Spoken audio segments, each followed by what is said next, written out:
اعوذ باللہ من الشیطان اللعین الرجیم بسم اللہ الرحمن الرحیم اللہم صلی علی سیدنا و مولانا محمد النبی الامی وعلی آلہ وصحبہ وبارک وسلم الی یوم الدین۔ اللہ پارہ نمبر 14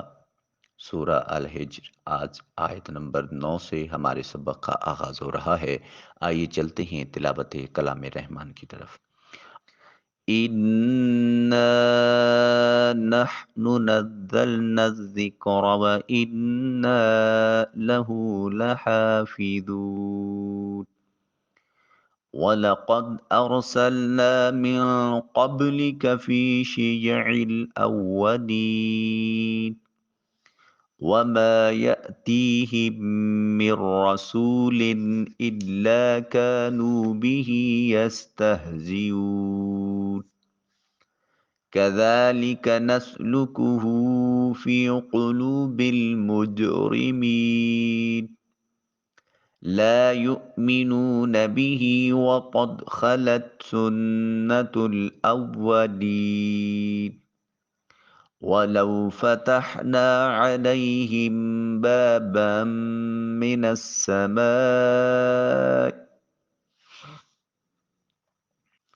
مِّنَ السَّمَاءِ فَظَلُّوا فِيهِ يَعْرُجُونَ لَقَالُوا إِنَّمَا سُكِّرَتْ أَبْصَارُنَا بَلْ نَحْنُ قَوْمٌ مَّسْحُورُونَ۔ آئیے چلتے ہیں حصۃ التجوید کی طرف۔ ادنا، نون مشدد ہے، غنہ واجب ہوگا۔ ادنا منہ کھلا کر کے ادا کریں گے۔ الف خالیہ حرکت ہے اور اس سے پہلے والے حرف کے اوپر زبر ہے۔ الف مدہ جو ہے اس کو ہمیشہ منہ کھلا کر کے ادا کرتے ہیں۔ کوشش کرتے ہیں کہ آواز ناک سے نہ نکلے بلکہ منہ کے خالی حصے سے نکلے، اسے جوف دہن کہا جاتا ہے۔ نحن، ہا کو وسط حلق سے نکالیں گے۔ نزلنا، زا کے اوپر شد بھی ہے اور زا سختی سے ادا کریں گے۔ نزلنا، الف خالی حرکت اور اس سے پہلے والے حرف کے اوپر زبر ہے۔ اس نون کو ذال کے ساتھ ملاتے ہوئے پھر ذال کو کاف کے ساتھ اور کاف کو بریک آواز کے ساتھ ادا کریں گے۔ اِنَّا نَحْنُ نَزَّلْنَا الذِّكْرَ، یہاں جب نون کو ذال کے ساتھ ملائیں گے تو یہاں پھر حرف مدہ کے طور پر الف ادا نہیں ہوگا بلکہ نون کو ذال کے ساتھ ملا کر جب ادا کریں گے تو یہ مدہ ختم ہو جائے گا۔ وَإِنَّا، الف خالیہ حرکت ما قبل مفتوح، الف مدہ، نون مشدد ہونے کی وجہ سے جب الف کو جو زیر ہے جس کے نیچے اس کو نون کے ساتھ ملائیں گے تو اس وقت آواز ناک کے نتنوں میں گنگنائے گی۔ پھر جب نون کو ادا کریں گے الف کے ساتھ ملاتے ہوئے تو اس وقت جوف دہن سے ادا ہونی چاہیے آواز۔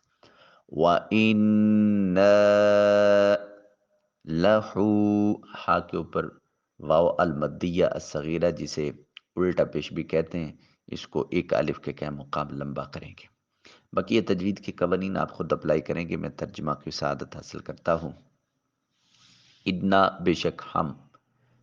نحن ہم ہی، نزلنا ہم نے اتارا، الذکر اس ذکر کو، وَإِنَّا اور بے شک ہم، لہو اس کے لیے، لحافظون حفاظت کرنے والے ہیں۔ بے شک یہ ذکر عظیم یعنی قرآن مجید ہم نے ہی اتارا ہے اور یقیناً ہم ہی اس کی حفاظت کرنے والے ہیں۔ اس آیہ کریمہ میں کفار کے اس قول کا جواب دیا گیا ہے۔ کفار نے جو پیچھے کہا تھا اے وہ شخص جس پر قرآن نازل کیا گیا، اب اتنی بات کا جواب دیتے ہوئے اللہ رب العزت نے ارشاد فرمایا اے حبیب مکرم، نور مجسم، شفیع دو عالم صلی اللہ تعالی علیہ وآلہ وصحابہ وبارک وسلم،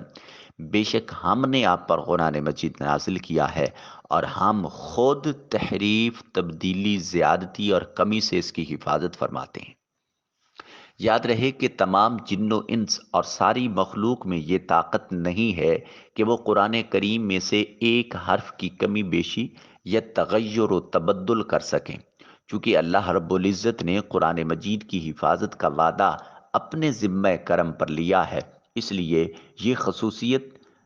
کائنات ہست و بود کی تمام کتب میں صرف قرآن مجید کو ہی حاصل ہے، دوسری کسی کتاب کو یہ بات میسر نہیں ہے۔ قرآن کریم کی یہ حفاظت کئی طرح سے ہے، میں ان میں سے برکت کے لیے صرف 3 عرض کیے دیتا ہوں۔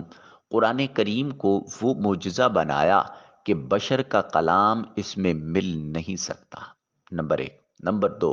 اس کو معارضے اور مقابلے سے محفوظ کیا ہے کہ کوئی اس کی مثل کلام بنانے پر قادر نہ ہو۔ نمبر 3، ساری مخلوق کو اسے معدوم کرنے سے عاجز کر دیا کہ کفار شدید عداوت کے باوجود اس مقدس کتاب کو معدوم کرنے سے عاجز ہیں، مطلب ختم کرنے سے عاجز ہیں۔ یہ جتنی باتیں میں نے عرض کی ہیں یہ تفسیر کبیر اور تفسیر خازن کی روشنی میں عرض کی ہیں۔ تاریخ گواہ ہے کہ اگر کسی نے قرآن کریم کے نور کو بجھانے، اس میں کمی زیادتی کرنے، تحریف اور تبدیلی کرنے یا اس کے حروف میں شکوک و شبہات ڈالنے کی کوشش کی بھی تو وہ کامیاب نہیں ہو سکا۔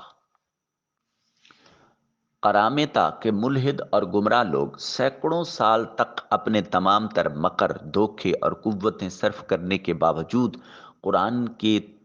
نور کو تھوڑا سا بھی بجھانے پر قادر نہ ہو سکے، اس کلام میں ذرا سی بھی تبدیلی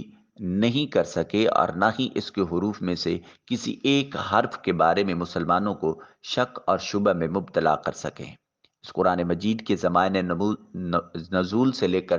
آج تک ہر زمانے میں اہل بیان، علم لسان کے ماہرین، ائمہ بلاغت، کلام کے شاہ سوار اور کامل اساتذہ موجود رہے، یوں ہر زمانہ میں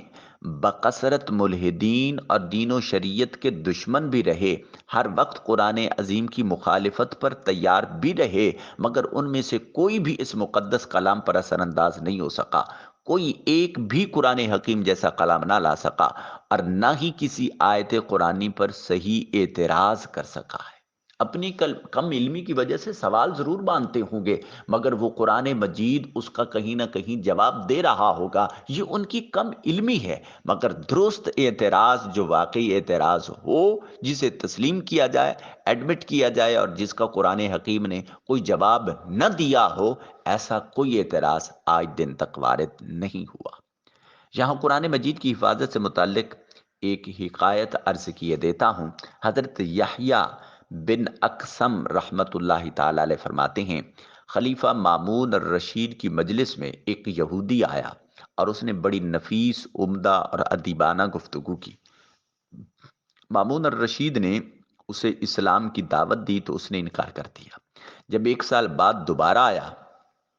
تو وہ مسلمان ہو چکا تھا۔ اس نے فقہ کے موضوع پر بہت شاندار کلام کیا۔ مامون الرشید نے اس سے پوچھا، تمہارے اسلام قبول کرنے کا سبب کیا ہے؟ اس نے جواب دیا، پچھلے سال میں تمہاری مجلس سے اٹھ کر گیا تو میں نے ان مذاہب کا امتحان لینے کا ارادہ کر لیا، چنانچہ میں نے تورات کے 3 نسخے لکھے اور ان میں اپنی طرف سے کمی بیشی کر دی۔ اس کے بعد میں یہودیوں کے معبد میں گیا تو انہوں نے مجھ سے وہ تینوں نسخے خرید لیے۔ پھر میں نے انجیل کے 3 نسخے لکھے، ان میں بھی اپنی طرف سے کمی بیشی کر دی۔ جب میں یہ نسخے لے کر عیسائیوں کے گرجے میں گیا تو انہوں نے بھی وہ نسخے خرید لیے۔ پھر میں نے قرآن کریم کے 3 نسخے لکھے اور اس کی عبارت میں کمی بیشی کر دی۔ جب میں قرآن پاک کے وہ نسخے لے کر اسلامی کتب خانے میں گیا تو انہوں نے پہلے ان نسخوں کا بغور مطالعہ کیا اور جب وہ میری کی ہوئی کمی یا زیادتی پر مطلع ہوئے تو انہوں نے وہ نسخے مجھے واپس کر دیے اور خریدنے سے انکار کر دیا۔ اس سے میری سمجھ میں آ گیا کہ یہ کتاب محفوظ ہے اور اس میں کوئی تبدیلی نہیں کر سکتا، اس وجہ سے میں نے اسلام قبول کر لیا ہے۔ اب یہاں ایک اور بھی چھوٹی سی بات ذہن میں آ رہی ہے تو آپ سے شیئر کر دیتا ہوں۔ دیکھیے قرآن مجید کی جو اس آیت نمبر 9، سورہ الحجر کی آیت نمبر 9 میں لفظ کیا ہے؟ ارشاد فرمایا انا، بے شک، نحنو ہم، الذکر، اس ذکر کو، اس نصیحت کو. اب قرآن مجید میں یہاں لفظ قرآن نہیں ذکر کیا، لفظ الذکر ذکر کیا ہے. اور ایک اور جگہ ارشاد فرمایا اقم الصلاۃ لذکری،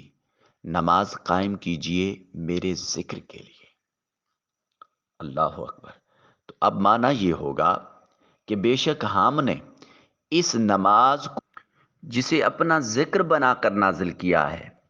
ہم ہی اس نماز کے ذکر کو نازل کرنے والے ہیں اور ہم ہی اس کی حفاظت کرنے والے ہیں.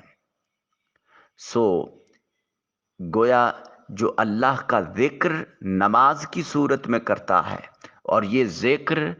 من جانب اللہ ہے، تو نماز کی توفیق بھی اسی شخص کو ہوتی ہے جس کی اللہ رب العزت نے قبول فرمانا ہوتی ہے. تو یہ اس کی رحمت، اس کی شفقت، اس کی مہربانی اور اس کی عطا ہے کہ اس نے بندے کو توفیق بخشی کہ وہ اس کے حضور، اس کی دہلیز پر سجدہ ریز ہو رہا ہے اور اس کی حفاظت اللہ رب العزت فرما رہا ہے. سو گویا اب یہاں حفاظت سے معنی یہ ہوگا کہ جو اس ذکر الہی کے حصار میں، جو نماز کی صورت میں ہے، جب وہ اس ذکر کے دائرے میں داخل ہوتا ہے تو پھر جیسے نماز جو ذکر الہی بن رہا ہے، جس کی حفاظت خدا کر رہا ہے، اب وہ اس حصار میں آنے والا نمازی بھی اللہ رب العزت کی حفاظت میں چلا جاتا ہے. سو اگر دین اور دنیا میں سرخروئی، کامیابی اور بھلائی چاہتے ہیں اور حفاظت چاہتے ہیں بلاؤں سے، مصیبتوں سے، ابتلاؤں سے، آزمائشوں سے، تو پھر اس کا ایک ہی حل ہے کہ ساری کائنات سے تعلق توڑ کر اس رب العالمین کی دہلیز پر سجدہ ریز ہوا جائے، اس کی دہلیز پر اپنے سر کو جھکایا جائے. سر نیاز اس کی حضور اٹھے تب بھی سر نیاز اس کے حضور جھکے، اور جب اپنی زندگی کا اختتام ہو، شام زندگی ہو، تو تب بھی یہ سر نیاز اس کے حضور جھکا ہوا. سو ذکر ہے، اللہ رب العزت نے نازل کیا ہے اور وہ اپنے اذکار کی حفاظت فرمانے والا ہے. تو جو اس کے اذکار میں غوطہ زن ہوگا وہ حقیقت میں قربت الہی کے مراحل پاتا چلا جائے گا. وہ ذکر قرآن کی تلاوت کی صورت میں ہو، وہ ذکر تحفظ قرآن کی صورت میں ہو، وہ ذکر ناموس قرآن کی صورت میں ہو، وہ ذکر غوطہ زنی فی القرآن کی صورت میں ہو، وہ ذکر نماز کی صورت میں ہو، وہ ذکر قلبی ہو، وہ خفی ہو یا جلی ہو، ذکر کی کوئی ایک صورت ہو، وہ ذاکر بھی اس کریم اللہ کے حضور محافظت میں چلا جاتا ہے جیسے اس کا ذکر اس کی حفاظت میں رہتا. پھر اس نے خود کہا فَاذْكُرُونِي أَذْكُرْكُمْ وَاشْكُرُوا لِي وَلَا تَكْفُرُونَ. تم میرا ذکر کرو، میں تمہارا ذکر کروں گا. اللہ اللہ. جو اس کے ذکر کی محافظت کے دائرے میں آ جاتا ہے تو پھر وہ عام شخص نہیں رہتا، وہ رہتا تو بندہ ہی ہے، مگر اتنا اعلیٰ بندہ بن جاتا ہے کہ جس کا ذکر وہ خود خدا کر رہا ہوتا. سو ارشاد فرمایا بے شک ہم ہی اس ذکر عظیم کو نازل فرمانے والے ہیں اور ہم ہی اس کی محافظت کرنے والے ہیں. پھر آگے ارشاد فرمایا کہ وَلَقَدْ، اور البتہ تحقیق، ارسلنا، ہم نے بھیجا، بن قبلک، آپ سے پہلے، فی شیع الاولین، پہلی امتوں میں بھی، اور بے شک ہم نے آپ سے قبل پہلی امتوں میں بھی رسول بھیجے تھے. وما یاتیہم، اور نہیں آتے تھے ان کے پاس، من رسول، رسول گرامی قدر میں سے کوئی ایک، الا مگر، کانو، وہ ہوتے تھے، بھی اس کے ساتھ، یستہزئون، استہزاء کرتے تھے.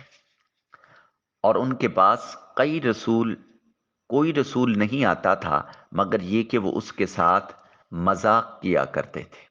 کذالک، ایسے ہی، نسلکہ، ہم چلاتے ہیں ان کے، فی قلوب، فی میں قلوب دل المجرمین، مجرموں کے، اور اسی طرح ہم اس تمسخر و استہزاء کو مجرموں کے دل میں داخل کر دیتے ہیں۔ لا یؤمنون بہ، وہ لوگ اس قرآن پر ایمان نہیں لاتے۔ وقد خلت، اور تحقیق گزر گئے، سنت الاولین، پہلے لوگوں کی روش، اور یہ لوگ اس قرآن پر ایمان نہیں لائیں گے، اور بے شک پہلوں کی شہید روش گزر چکی ہے۔ اب ان آیات کریمیہ میں اللہ رب العزت نے خلاصہ یہ بیان کیا ہے کہ جب کفار مکہ سید المرسلین خاتم النبیین صلی اللہ تعالی علیہ وآلہ وسلم سے جاہلانہ باتیں کیا کرتے اور بے ادبی کرتے ہوئے آپ علیہ الصلاۃ والتسلیم کو نعوذ باللہ من ذالک نقل کفر نباشد مجنون کہا کرتے، تو اللہ رب العزت نے اپنی حبیب مکرم نور مجسم شفیع دو عالم صلی اللہ علیہ وسلم کو تسلی دیتے ارشاد فرمایا، آپ سے پہلے سابقہ امتوں میں ہم نے رسول بھیجے، اور ان لوگوں کے پاس جو بھی رسول آتا اس کا مذاق اڑاتے تھے۔ کفار کی اپنے انبیاء اور رسولوں علیہم الصلاۃ والسلام کے ساتھ یہ روش سابقہ زمانوں سے چلی آ رہی ہے، لہٰذا اے حبیب مکرم صلی اللہ تعالی علیہ وآلہ وسلم، آپ بھی دیگر انبیاء و مرسلین علیہم الصلاۃ والسلام کی طرح اپنی قوم کی اذیتوں پر صبر فرمائیں۔ کذالک، ایسے ہی، اس آیت کا معنی یہ ہے کہ جس طرح ہم نے سابقہ امتوں کے دل میں کفر، تکذیب اور استہزاء داخل کر دیا تھا، ایسے ہی مکہ کے مشرکین کے دلوں میں بھی داخل کر دیا ہے۔ لا یؤمنون بہ، وہ اس پر ایمان نہیں لاتے، یعنی وہ تاجدار رسالت مآب صلی اللہ تعالی علیہ وآلہ وسلم یا قرآن پر ایمان نہیں لاتے، حالانکہ پہلے لوگوں کا طریقہ گزر چکا ہے کہ وہ انبیاء کرام علیہم الصلاۃ والسلام کی تکذیب کر کے عذاب الہی سے ہلاک ہوتے رہے ہیں۔ یہی حال ان کفار مکہ کا ہے، تو انہیں عذاب الہی سے ڈرتے رہنا چاہیے۔ پھر فرمایا وَلَوْ فَتَحْنَا، اور اگر ہم ان پر فتحنا، ہم فتح عطا کر دیں، علیہم ان پر، بابن کوئی دروازہ، من السما آسمان سے، فضلو، پس وہ کوشش کرتے رہتے ہیں، فی ہے اس میں، یعرجون، چڑھنے کی،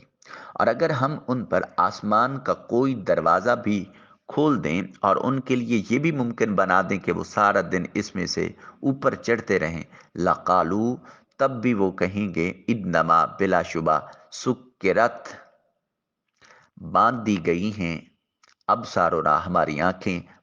بلکہ نحنو، ہم قوم، ایسی قوم ہے، مسحورون، جن پر جادو کر دیا گیا۔ تب بھی یہ لوگ یقیناً یہی کہیں گے کہ ہماری آنکھیں کسی ہیلا و فریب کے ذریعے باندھ دی گئی ہیں، بلکہ ہم لوگوں پر جادو کر دیا گیا ہے۔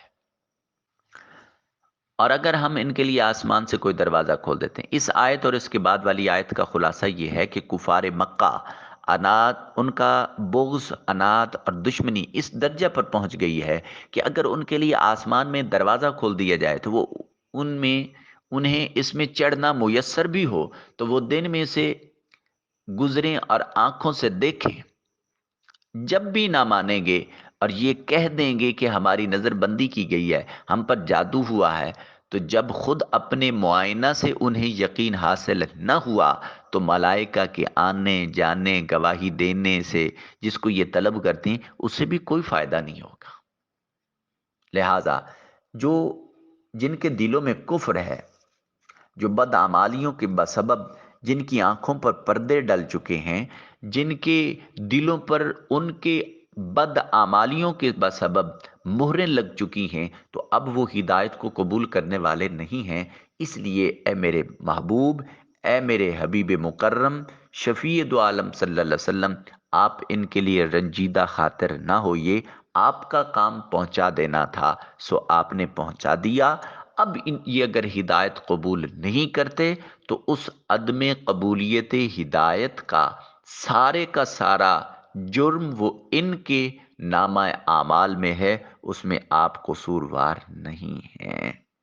اللہ رب العزت عمدن سہمن کوئی خطا غلطی ہوئی اس کو معافی نصیب فرمائے، کوئی جملہ کلمہ اللہ کے حضور درجہ قبولیت پایا، اللہ رب العزت اس کے توسل و تصدق سے مسلمانوں کے حال پر رحم و کرم فرمائے، اسلام کو سربلندی نصیب فرمائے، مجاہدین اسلام کی خیر فرمائے، اللہ کریم بالخصوص فلسطین کے لوگوں کی نصرت امداد غیب سے فرمائے اور اسلام کو ہمیشہ کے لیے سربلندی نصیب فرمائے، ملک پاکستان کو اندرونی بیرونی سب خطرات خدشات خلف شاسات سے اللہ کریم محفوظ فرمائے اور اپنی حفظ و امان میں رکھے، مالک کائنات بالخصوص جو لوگ قرآن مجید کی تلاوت کا اہتمام کر رہے ہیں، اللہ کریم کاروبار مال جان ایمان رزق اولاد سب میں برکت نصیب فرمائے، دین و دنیا کی سرخروئی بھلائی اور کامیابی سے ہمکنار فرمائے، تاجدار کائنات صلی اللہ علیہ وسلم کی معرفت، آقا کریم علیہ السلام کی کچہری کا قرب، حضور نبی اکرم صلی اللہ علیہ وآلہ وسلم کی نالین کے توسل سے دلوں کا زنگ دور فرما کر معرفت کے نور سے اجلا فرمائے، ظاہری آنکھوں کے علاوہ باطنی آنکھوں کی بصارت اللہ رب العزت نصیب فرمائے، مالک کائنات ایمان کی سلامتی کے ساتھ مکہ پاک اور مدینہ پاک کی حاضری کی سعادت کے ساتھ اس دنیا سے بحالت ایمان رخصتی کی توفیق نصیب فرمائے، آمین ثم آمین بجاہ النبی الامین الکریم الرؤوف الرحیم، والسلام علیکم ورحمۃ اللہ تعالی وبرکاتہ۔